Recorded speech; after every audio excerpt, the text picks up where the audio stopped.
Y se decían el uno al otro: ¿no ardía nuestro corazón en nosotros mientras nos hablaba en el camino y cuando nos abría las Escrituras?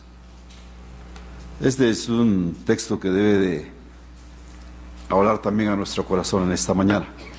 Pero antes de iniciar la reflexión, yo quisiera compartirles dos cosas. Creo que la oración del hermano Miguelito fue muy hermosa, muy contundente en cuanto a información de lo que él por años vivió en la sociedad bíblica y luego lo que compartió nuestra hermana Iskra.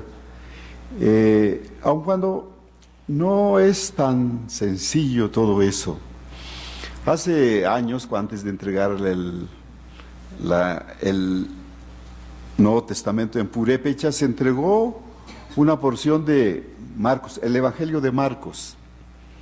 Lo habíamos trabajado con las iglesias evangélicas y algún sacerdote católico. Pero el obispo, muy molesto, mandó a las monjitas de Michoacán, hizo un montón de todos los evangelios de Marcos y le prendieron fuego y a nosotros nos dolió mucho el acto. Pero el Dios en que nosotros creemos es un Dios que permite que su palabra corra. Casi a poco tiempo el obispo fue corrido de ahí de Michoacán. Y hace, ¿cuántos años, Iskra, entregamos el purépecha? El año pasado, ¿verdad? Miren, hermanos, fue impresionante cuando la Iglesia Católica, una iglesia enorme en Nurillo, en la ciudad de Nurillo, más de 1000 católicos, con bocinas en el pueblo anunciando que se iba a entregar la palabra de Dios. Después ellos nos invitaron a comer y ahí en pleno culto, un culto en purépecha, por cierto, nos exigieron que nos faltan materiales bíblicos de la sociedad bíblica. Qué cambio de actitud y qué alegría para nuestro corazón. Hay momentos muy alegres en la sociedad bíblica que a lo mejor nosotros no entendemos, aun cuando se ha dicho que si no hubieran traductores no hubiera Biblia en español. Y como en un principio la iglesia entró aquí con libros en latín y predicaban en latín y la gente no entendía absolutamente nada. Pero allá en Chiapas, cuando se entregó la Biblia Chamula a un pueblo que fue sacado de sus tierras y que formó un enorme pueblo afuera de la ciudad de San Cristóbal Las Casas, cuando uno de los traductores indígenas se le entregó la Biblia, se paró a orar y dijo: papacito, ahora sabemos que nos amas, porque sabemos que tú también hablas chamula. ¿Se acuerda, hermano Miguelito? Usted estuvo en esa entrega hermosa de la palabra de Dios. Creo que algo que no explicó Iskra, no sé por qué, ¿verdad? Pero las sociedades bíblicas entraron en una crisis a nivel mundial. Las iglesias que sostenían antes las empresas han venido abajo en Europa. Las iglesias son más chicas cada vez y tuvieron casi que cerrar el área de traducciones. Solo quedó afuera de la sociedad bíblica un grupo que va a seguir trabajando con todo el conocimiento que han adquirido y apoyando los trabajos. Y entonces surgió en México: bueno, si las sociedades mundiales no pueden, nosotros podemos. Y se organizó en América la primera coordinación de traductores de la Biblia entre México y Guatemala. Una de las coordinadoras de ese proyecto también es nuestra hermana Iskra. Hoy nosotros sostenemos las traducciones tanto en México como en Guatemala. Y es una satisfacción para ustedes decirles, la traducción no se para porque no haya plata. En México, las iglesias están colaborando para que la traducción continúe. Por cierto, yo espero que nos sigan apoyando. Estaba viendo también un trabajo que Sociedad Bíblica hace para distribución en las iglesias y empecé a ver, porque esto lo sostienen las iglesias, se hace para las iglesias, pero no vi al pacto aquí en esta revista. Hermano Miguelito, a ver si nos ayuda. Aquí están todas las iglesias, son 67 iglesias en la Ciudad de México que hacen posible que esta revista se distribuya gratuitamente. Y aquí aparecen los nombres de las iglesias que participan. Van a recibir al terminar el culto una revista, véanla, qué interesante. Esta revista está dedicada a la palabra, pero el próximo mes será de la libertad, luego sigue Navidad. Es un tratado de estudio bíblico. Les va a fascinar cuando ustedes vean este material. Así que se los dejamos de tarea y esperamos que nos sigan apoyando como siempre ustedes lo han hecho. Hace algunos años, un pastor de la iglesia presbiteriana, lo corrieron de la iglesia. Y lo corrieron de la iglesia porque se atrevió a decir que la Biblia no tenía orejas. Y entonces la iglesia, un poquito molesta por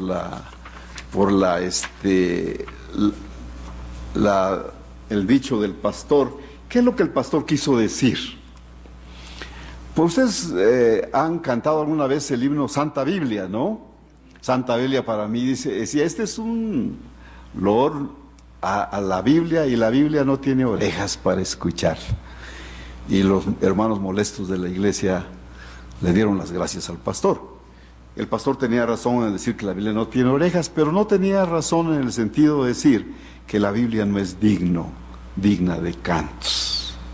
De hecho, don Luis de Salem decía que el Salmo 119, del que leímos hoy una parte, es un canto a la palabra de Dios. Y en el Antiguo Testamento, ustedes van a encontrar que existe una acción entre leer la palabra y vivir la palabra. Es decir, que la palabra no solamente hay que leerla, sino hay que hacerla nuestra y vivirla, porque sólo así la palabra tiene vida, da vida y es eficaz. En Deuteronomio capítulo 4, los primeros 8 versículos, hay una confrontación con el pueblo y le dice Moisés al pueblo de Israel: los que obedecieron a Baal, ¿dónde están?, les dice. Y él mismo contesta: están muertos.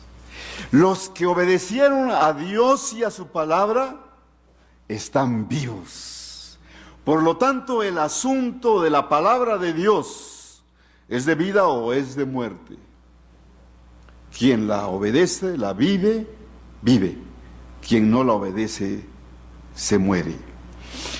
Y pudiéramos nosotros encontrar un montón de cosas que nos van a ayudar a entender que la Biblia debe ser guía en nuestras vidas y en nuestras iglesias. Cuando a Josué se le encomienda el entrar y conquistar al pueblo, se le dice que nunca se aparte este libro de la ley, para que hagas y guardes conforme a lo que allí está escrito, porque entonces harás prosperar tu camino. ¿Y qué dice? Y todo te saldrá bien. Si nosotros leemos el Salmo número 1, también termina diciendo que el que guarda y vive la palabra, todo le sale bien.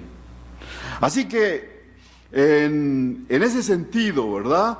El vivir la palabra, el leer la palabra y vivirla tiene resultados, de acuerdo al Antiguo Testamento, muy hermosos.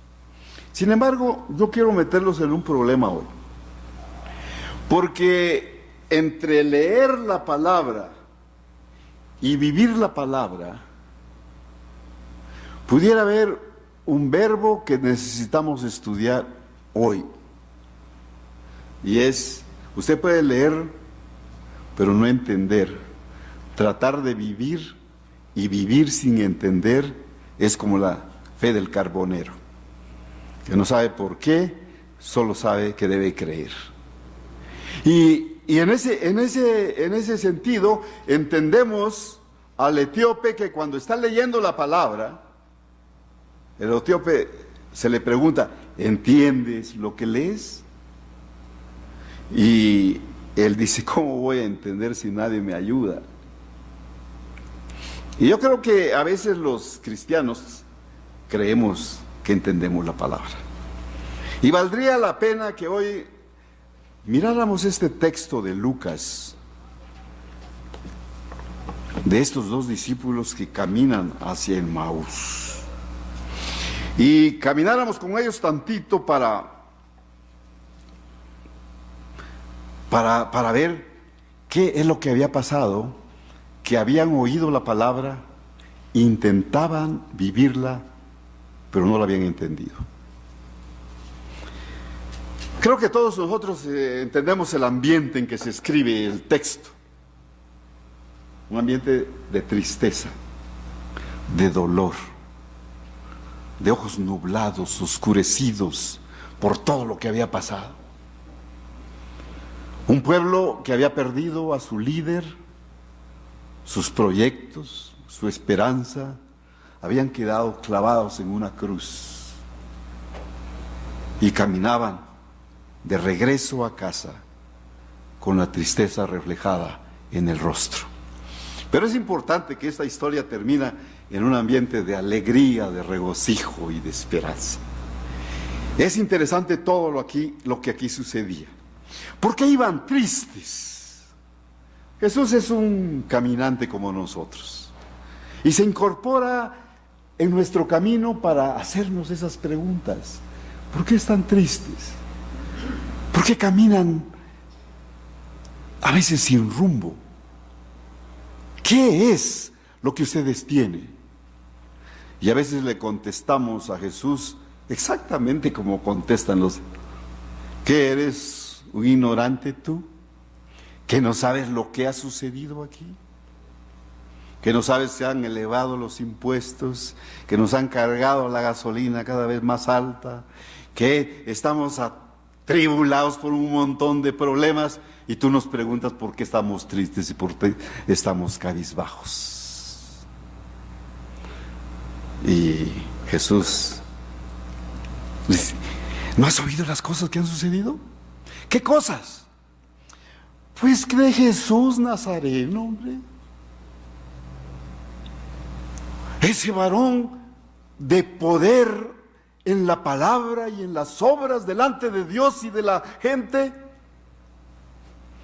Se ha acabado. El proyecto que nos presentó del reino de Dios ha quedado crucificado. Este grupo no es el grupo de los discípulos que están en el primer círculo, sino en el segundo círculo. Acuérdense que cuando regresan encuentran a los 11 allá en Jerusalén. Pero ¿habían sido enseñados sobre lo que iba a suceder o no? Miren ustedes y chequen en su Biblia, ahí en Lucas, para que no digan que lo dijo otro evangelista, sino ellos mismos, desde el capítulo 9 de Lucas, el capítulo 9 de Lucas, va Jesús a empezar a enseñarles lo que va a suceder. Vean, Lucas capítulo 9, versículo 22. Miren lo que les dice.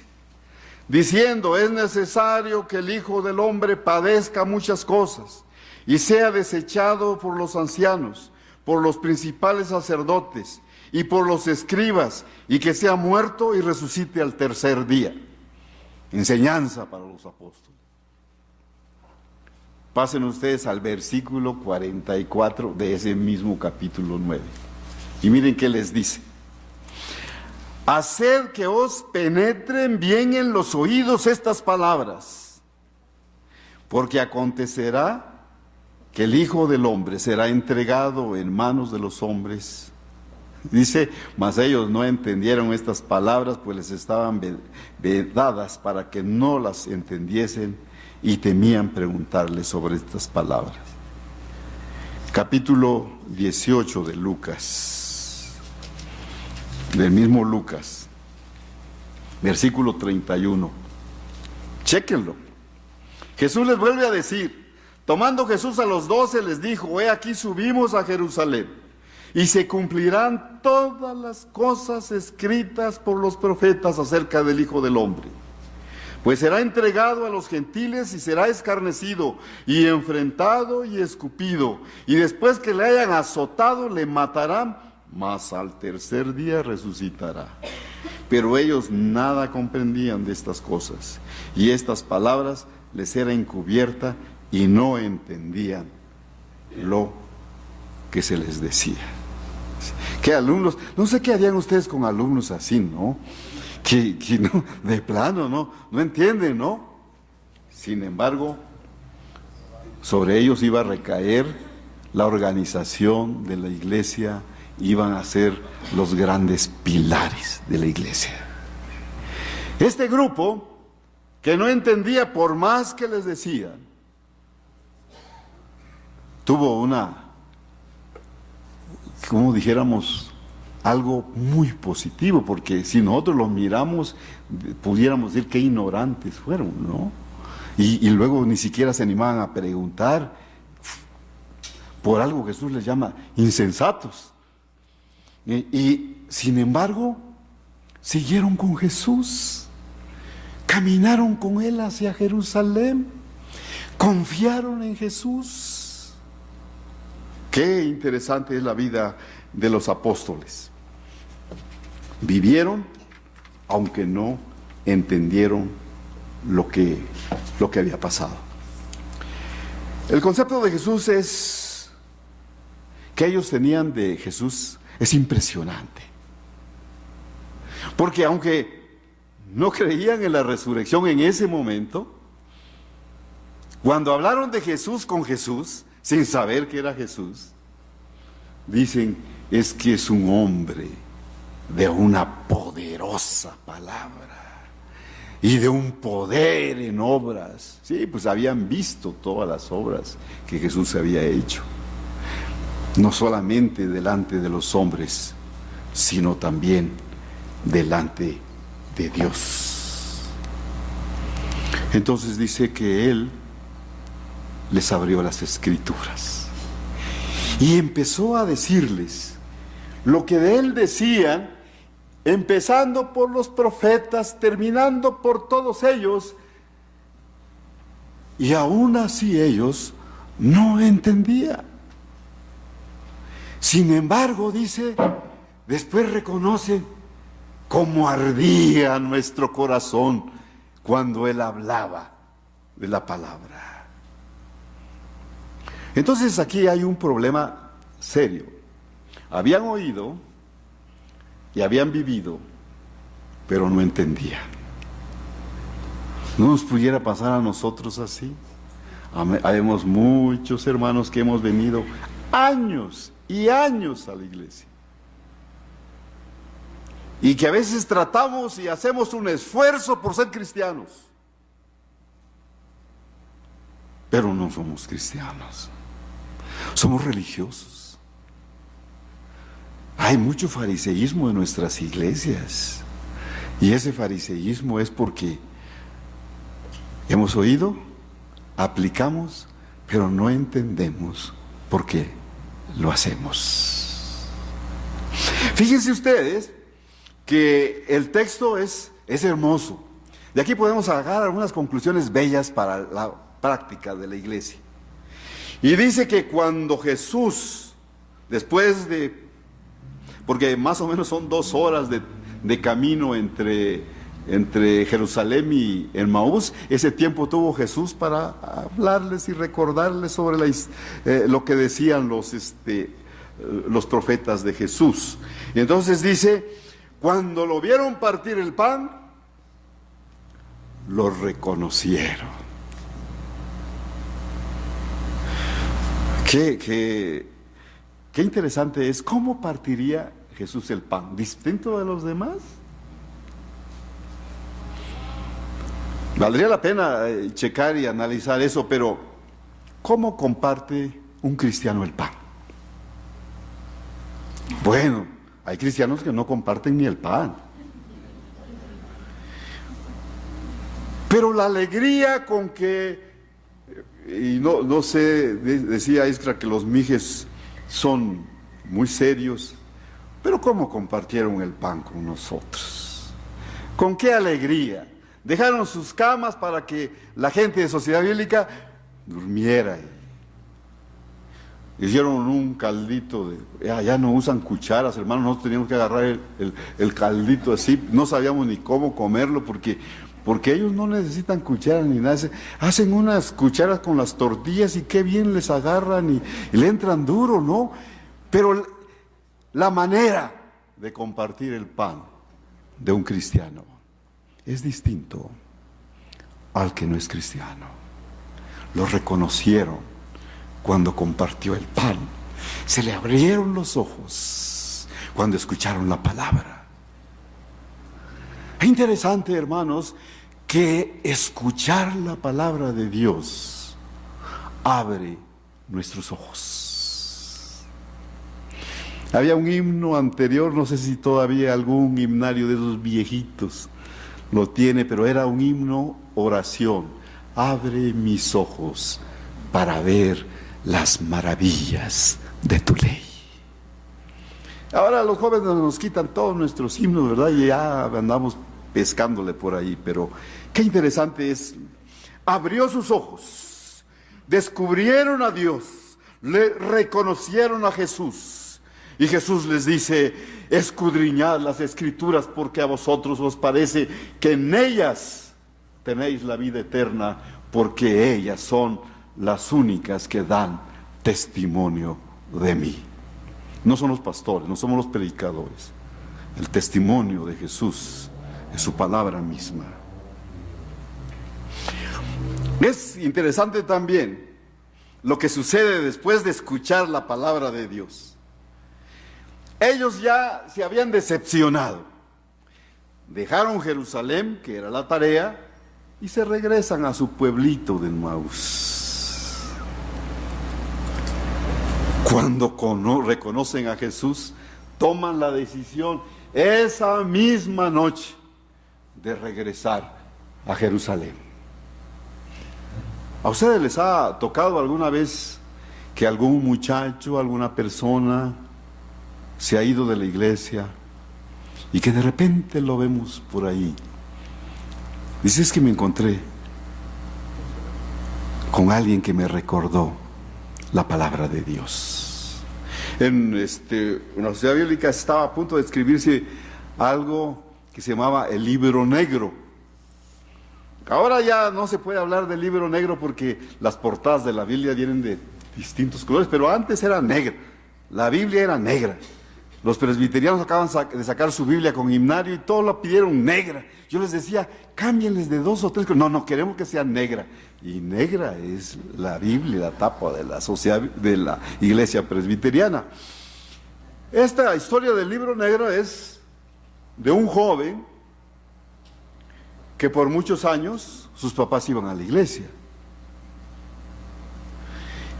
Y él se dio cuenta de esa vida con sus padres, que cuando sus padres tenían grandes problemas, se arrodillaban y leían el libro negro. Y después de orar y de leer el libro negro, se levantaban con optimismo. Sus padres fallecieron. Un día dice la historia que aquel joven estaba metido en unos problemas difíciles. por más que llevaba buscando soluciones, no la encontraba. Y un día dijo, cuando mis padres tenían problemas, buscaban el libro negro. Por ahí debe de estar el libro negro. Y se dedicó a buscar el libro negro hasta que lo encontró. Y después llegó a la iglesia y dijo, este libro me trajo de regreso a mi hogar, que es la iglesia. Así le pasó a estos. Ya habían desertado. Cuando les leyeron la palabra y reconocieron a Jesús, regresaron a la comunidad.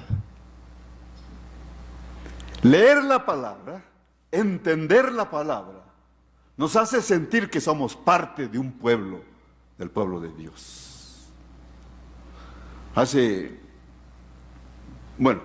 Quisiera pensar en esto también que sucedió entre los apóstoles. Dicen que Tomás era el incrédulo, hermanos, eso es una mentira. Lean bien la Biblia. Todos eran incrédulos, ninguno creyó. Las únicas que medio creyeron fueron las mujeres, cuando les habló el ángel, pero ninguno. Dice que llegaron a avisarle a los 11 que había resucitado, mas ellos no les creyeron. Siempre le echamos la culpa a Tomás, pero Tomás exactamente igual que los demás apóstoles. Pero cuando vieron los discípulos que Jesús había estado con ellos y les había hablado de las Escrituras, regresaron con un poder de testimonio, que cuando llegaron encontraron a las 11, les gritaron, Él vive. Nos ha acompañado en el camino. Lo vieron nuestros ojos. Lo reconocimos cuando partió el pan. Él vive. ¿Usted ha compartido la palabra de Dios con esa seguridad de que Jesucristo vive? ¿O todavía no le conoce? Usted puede decir y afirmar, porque lo ha sentido en su vida, que Cristo resucitó de los muertos. Eso dice la palabra de Dios. Pablo en la carta a los Filipenses dice, porque si creemos que Jesús murió y resucitó, entonces también nosotros resucitaremos con Él. Ya no somos la gente que nace, muere, somos la gente o que nace para morir, somos la gente que muere para resucitar. Eso es lo que creemos, eso es lo que afirmamos, porque la Biblia es nuestro guía, es nuestra palabra, es la que nos sostiene. Quien lee la palabra se vuelve testigo de Jesucristo, de su resurrección. Pero también leer la palabra nos debería de hacer feliz. Qué bonito es el texto que no ardía nuestro corazón mientras oíamos la palabra. Eso lo descubrieron después, porque en un principio pues el Señor no los trató muy amablemente, cuando tardos, lentos e insensatos. Ni le dieron importancia a eso, porque estaban cautivados por la palabra de Dios, porque sus corazones ardían de felicidad.